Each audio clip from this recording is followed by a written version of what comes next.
Gracias a Dios, continuamos con nuestros estudios bíblicos referente al libro de los Hechos de los Apóstoles, en el cual hoy, si así Dios lo permite, estaremos viendo su parte sexta del capítulo 10, en donde nosotros habíamos revisado algunas de las escenas, especialmente en la que Pedro tuvo la visión de ese manto adicional de la visita de los mensajeros de Cornelio.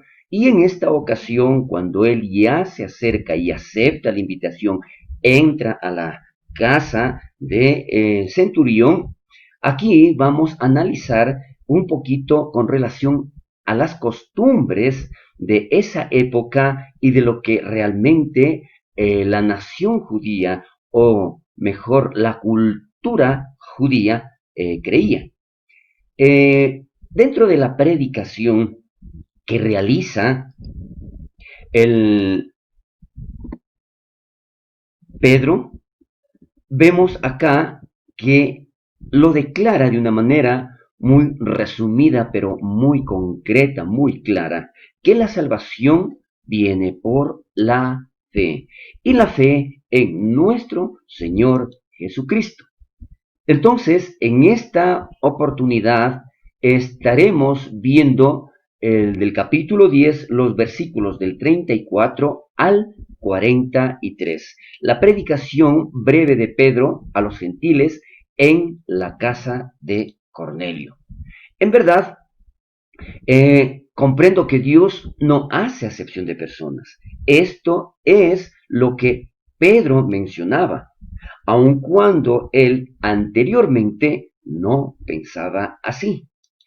Es por eso que vemos nosotros y declara, dice, esto es la transformación del entendimiento de Pedro. Por eso le indicaba, no pensaba de esa manera Pedro. Después de la visión, después de que Dios habla a este hombre, él cambia porque el evangelio debía salir a los gentiles. Esta declaración va directamente en contra del pensamiento común judío de aquel tiempo, de que Dios sí hacía entre los judíos y los gentiles acepción de personas. Entonces, ¿qué es lo que sucede? En la cultura judía ellos creían que sí había acepción de personas. En esencia, muchos judíos en el día de Pedro pensaban que Dios amaba a los judíos, mientras que odiaba a los gentiles. Imagínense esa manera de pensar de estos hombres de nuestro Dios.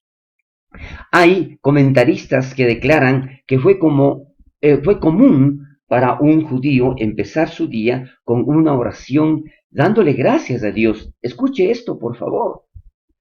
Muchos judíos iniciaban el día dando gracias a Dios en sus oraciones, pero el agradecimiento que ellos hacían era por no ser esclavos o por no ser gentiles y lo peor aún, por no ser mujeres. Una parte fundamental de la religión judía en los días del Nuevo Testamento fue hacer un voto de que uno no ayudaría a un gentil bajo ninguna circunstancia, ni siquiera para dar una dirección si éste lo pedía. Imagínense, entonces no había comunicación alguna con los gentiles. Fue tan absurda esta costumbre que hasta se rehusaban a ayudar a una mujer gentil en su hora de mayor necesidad. Cuando estaba dando a luz, lo que ellos creían, lo que ellos pensaban, es que no podían ayudar porque el resultado solo sería traer otro gentil al mundo. Imagínense. Es algo que nosotros tenemos que ver aquí, como en la actualidad. Existen también ciertas sectas, existen también ciertas agrupaciones en donde consideran a Dios precisamente un Dios único para ciertos grupos. Y no es así.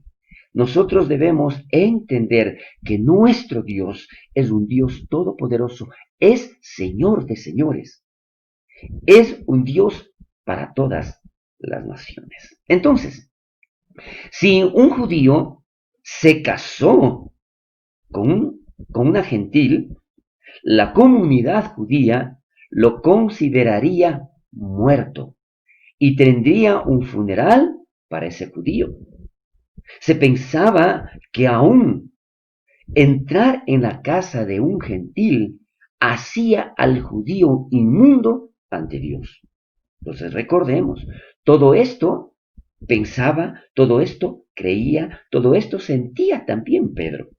Y desde luego los gentiles también sabían ese sentimiento de ellos y por lo que eran rechazados. Entonces allí vemos como el Espíritu de Dios trabajó tanto en Pedro, porque recordemos también que Pedro lleva a una comisión a esta reunión, igual que el centurión reúne a sus seres más queridos y amigos. Entonces ahí vemos precisamente en que ellos fueron transformados de una u otra manera. Continuamos con esta parte de los versículos 34 al 43 y vemos allí, ¿no es cierto?, que todo esto cambió con el aparecimiento del Evangelio. ¿Por qué? Porque si nosotros recordamos un poquito lo que hizo Jesús con la mujer samaritana, cuando los judíos no se acercaban, es más, no pasaban por Samaria, sino que ellos iban por otro lugar para evitar encontrarse con estas personas. Sin embargo, Jesús aquí demuestra precisamente que un verdadero corazón lleno de la misericordia de Dios, no haría caso a las limitaciones raciales, culturales y nacionales. Cuando los judíos mostraban este tipo de parcialidad, no estaban siendo fieles al corazón de Dios, revelado en el Antiguo Testamento. Escuche esto, por favor. Es muy importante que nosotros nos demos cuenta porque aparentemente los judíos no sabían de esto. Aparentemente los judíos desconocían o creían que no existía tal instrucción. Pero aquí vamos a ver que en el Antiguo Testamento, en la ley de Moisés, la idea de que Dios no hace ninguna acepción de personas también está declarado en el libro de Deuteronomio, capítulo 10, versículo 17, en donde textualmente la palabra de Dios dice: porque Jehová vuestro Dios es Dios de dioses y Señor de señores, Dios grande, poderoso y temible, que aquí está precisamente. Recuerde, esto está escrito en la ley de Moisés, que no hace acepción de personas ni toma cohecho. Adicional, también lo tenemos escrito en el segundo libro de Crónicas, capítulo 19, verso 7. Dice la palabra de Dios: sea pues con vosotros el temor de Jehová. Mirad lo que hacéis, porque con Jehová nuestro Dios no hay injusticia, ni acepción de personas, ni admisión de cohecho. Entonces, es muy claro. Es más, aquí entonces esto es una ley, porque no solamente está escrito en Deuteronomio, también lo ratifica, también lo confirma en el segundo libro de Crónicas. Por lo tanto, es algo que ellos debían conocer, porque se entendía que ellos tenían de memoria la ley. Pero ahí vemos, ¿no es cierto?, cómo lamentablemente, y hasta ahora pasa eso, únicamente queremos tomar ciertas cosas que nos conviene y aplicar a nuestra vida sin considerar que la ley es la ley.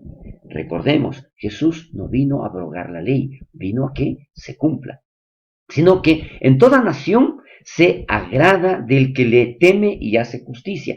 Esto lo declara más adelante en el versículo 36, que Pedro en su predicación lo estaba mencionando. Porque aquí, como le decía anteriormente, él cambia su manera de pensar. Entonces, esta llave que necesitaba Pedro, porque a pesar de que Pedro estaba con Jesús, comía y bebía con Jesús, vemos aquí que su corazón todavía no había sido transformado en su totalidad. Entonces, la intención de Pedro no fue solo suponer que hombres como Cornelio ya estaban bien con Dios y no necesitaban hacerse cristianos. Más bien, el punto es que no necesitan sentirse excluidos de Dios por su trasfondo nacional. Por eso le decía, Dios cambió también el modo de pensar de Cornelio y de aquellas personas a quienes él invitó. Entonces ya no se sentían rechazadas, ya no se sentían excluidas de del evangelio que Jesús les dejó. Entonces, recordemos, Dios no hace acepción de personas. Con frecuencia pensamos que Dios ve color, Él solo ve el corazón. Dios no ve ningún estatus económico, Él solo ve el corazón. Él no ve nacionalidad o grupo étnico, Él solo ve el corazón. Gloria a Dios. Gloria al Señor. Entonces, este es Señor de todos. Lo declara también lo que mencionaba Pedro. Estamos continuando con ciertas frases que están escritas. Esta es una frase poderosa mostrándola, perdón, esta es una frase poderosa mostrando la deidad de Jesús. Pedro nunca podía decir esto si Jesús no fuera o si él no es Dios. Además, el Señor de todos, judío y gentil, el Señor de señores, el Rey de reyes. Es nuestro Dios el que entregó su vida por toda la humanidad. ¿A quien mataron colgándole en un madero? A este levantó Dios al tercer día. Aquí vamos a ver exactamente lo que Pedro hace referencia, porque este hombre comienza a pronunciar, comienza a transmitir, comienza a declarar el mismo discurso que él utilizó para los judíos, como en este caso para los gentiles. Es digno de notar que la predicación de Pedro a los gentiles fue esencialmente igual a su predicación a los judíos. Él presentó la persona y obra de Jesucristo. Pedro no hacía otra cosa sino presentarle a Jesús como el Salvador, con un énfasis en la resurrección de Jesús y en nuestra responsabilidad ante Dios en la luz de estas cosas. Por lo tanto, allí vemos y debemos recordar que no se trata de cambio de religión, no se trata de decir que somos cristianos. Lo importante es creer en nuestro Señor Jesucristo, en su sacrificio cruento en la cruz y en su resurrección. Y ahora Él está a la derecha del Padre para interceder por usted y por mí. Pero no tenía un sermón para un grupo y otro sermón para otro. Las personas necesitaban ser salvadas por venir con fe a Jesucristo vivo. Esto es lo que nosotros podemos ver en esta ocasión. Damos gracias a Dios y continuaremos la próxima semana relatando un poco más de este maravilloso capítulo 10 con relación a esa transformación de corazones tanto en los gentiles como en los judíos. Que Dios bendiga poderosamente y le invito a que usted lea todo este capítulo para que nosotros podamos entender mucho mejor lo que realmente significa el Evangelio y la palabra de Dios. Amén.